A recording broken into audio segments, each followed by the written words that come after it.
Good morning, good evening, good night. I'm Zom. Let's talk weekly gaming news. We know that the launch of Switch 2 has done extremely well with 3.5 million units sold in a few days, but how third-party games have done is another question. In a recently posted report from the games business outlet, besides Cyberpunk 2077 by CD Projekt Red, most third-party games have struggled to sell on Switch 2. The report follows, and I quote here, although third-party publishers appear to have done slightly better during the launch of Switch 2 compared with Switch 1, it's hard to describe these statistics as positive. Most third-party Switch 2 games posted very low numbers. One third-party publisher characterized the numbers as below our lowest estimates, despite strong hardware sales. Now, I'll follow this up with one of the stats.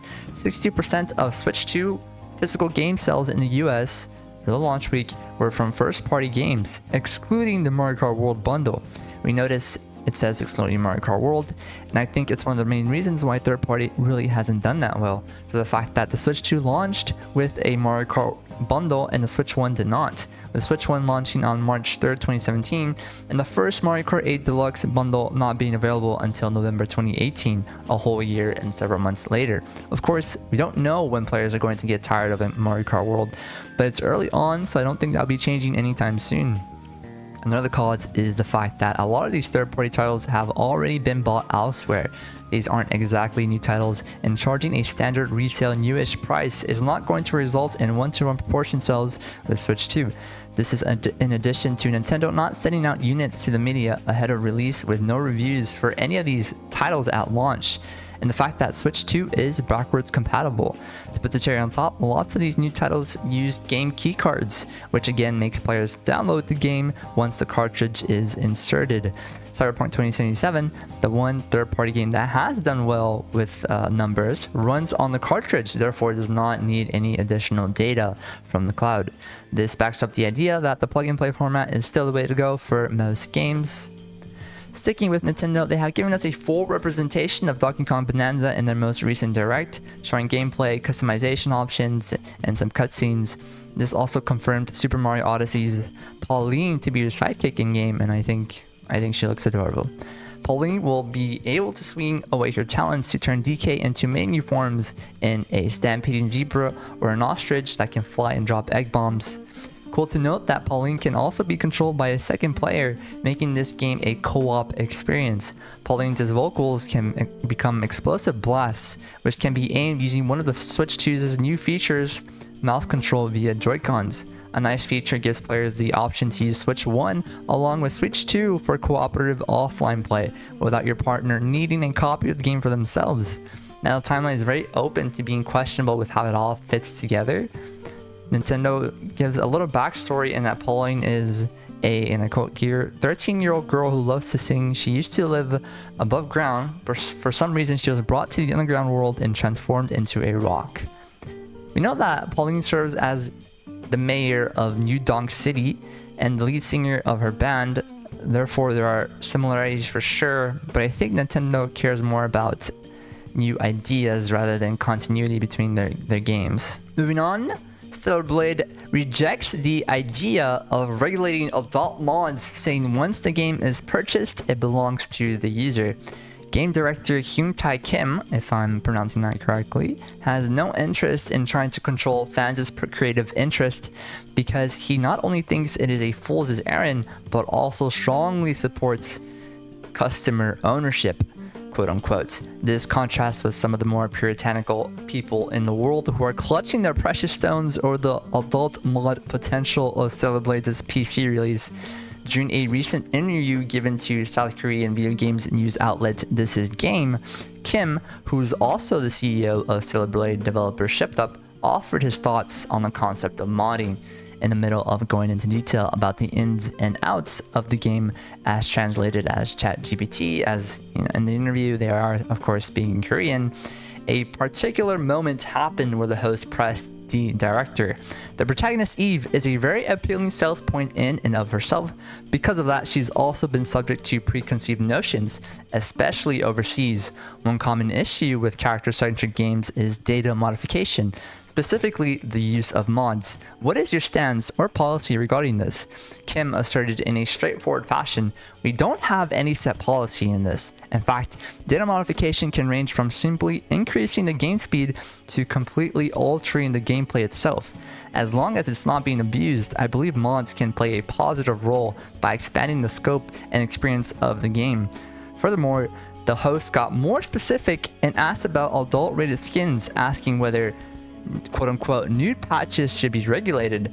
Still firm, Kim asserted, Stellar Blade is rated for adults only, so I don't think there's a strong justification for regulating such mods. Additionally, modders still need to ramp up their firepower a bit. It's still lacking. At this point, I think the official content still has the upper hand. He remarked. Now, I'm totally behind the director Kim here. If people purchase the game, they own it. Therefore, they can do anything they want with it, no matter how adult-esque it can be. This is, of course, accounting for common sense about not going overboard of what's considered acceptable. We should just be a little mindful of sensitive content and how it's portrayed via mods, as mods themselves can be posted and ready to download to the public. Also wanted to quote from a Reddit comment here I thought, which was funny, that says, there's nothing wrong with a little ass here and there. Going forward here, Mindseye is officially the worst reviewed game of the year so far. With no pre-launch reviews, there was a bit of hope for Mindseye. However, now that it's been about a week and the reviews have soaked in, it doesn't look good. As of right now, Mindseye has a Metascore of 36 with its total of 9 critique reviews. That is more than enough to make it the poorest received game of 2025 so far. In case we're wondering, the most well-received game of this year is Clair Obscure Expedition 33 with a 93 from 84 critique reviews. It is unlikely any further reviews will change this for Mindseye, of course. The next closest game besides Mindseye is still 8 points higher in Ambulance Life, a paramedic simulator, with a score of 44 by 8 critique reviews.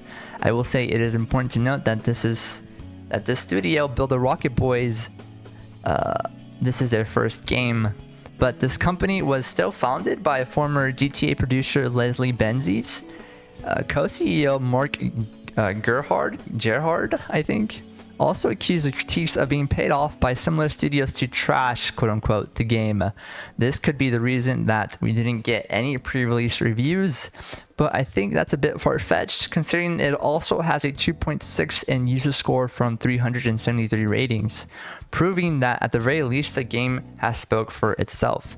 Now, we have compared this to Cyberpunk 2077 last week due to it having similar horrendous bug issues and crashes, so much that it was delisted from storefronts.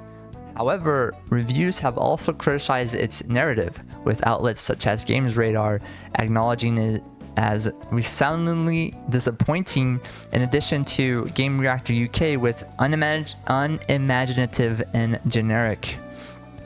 Now for some bonus news. Again, with Stellar Blade, they have sold 1 million copies in just 3 days on Steam. Last week was the first for Stellar Blade's PC launch, and numbers are amazing. After reaching a peak of about 148,000 concurrent players shortly after launch, the numbers rose to around 192,000 concurrent players on the weekend. This also doesn't include the players on the Epic Game Store, where Stellar Blade is also available for purchase as well. Shift Up officially reported to have sold over 1 million copies in just 3 days. This totals 3 million when merged with PS5 sales. The game was released last year in April, which means it has had ample time to patch and fine-tune itself, proven by its major expansion packs, one of which was a crossover of Nier Automata. Next, we have Thieves steal almost 3,000 Switch 2 consoles worth $1.4 million from truck headed to Texas GameStop. Robbers have made out with almost 3,000 Switch 2 consoles after looting them from a truck that was headed to a GameStop store in Texas. The estimated value is deemed to be somewhere around $1.4 million. Now, to really get hold of that money, the thieves will undoubtedly have to sell it on the black market or in person, as Nintendo will, of course, brick these, making it more difficult than it already is to sell. The thieves could also just disassemble and sell for parts, but yeah. Moving on to our last bit of news. Claire Obscure Expedition 33 devs hope players will support more $40 or $50 games, as publishers hope GTA 6 will charge gamers $100 to play. With the new year, we are seeing more games upcharge $10 to $20 and try to set a new standard retail price of $70-$80 for brand new titles. Claire Obscure Expedition 33 devs hope for more developers to follow in their footsteps and release $40 or $50 titles in an increasingly expensive market. In an interview with games industry Kepler Interactive Studio Director Matthew Handrahan explained, "I think as that AAA price goes up, I think it creates more of an opportunity to be launching games, more sensibly scoped games, and pricing them at that $40 to $50 range," the portfolio director explained. And I don't think anyone that played Expedition 33 would think they didn't get their money's worth out of that. And I wholeheartedly agree with that. I think games should not be $70 to $80. Of course, with bigger studios and such as Rockstar Interactive, perhaps that's valid, especially for a game like GTA 6. But I still think most, if not all, studios should be releasing their games for $50, $60 still. That concludes our weekly news, though. Thank you guys for watching.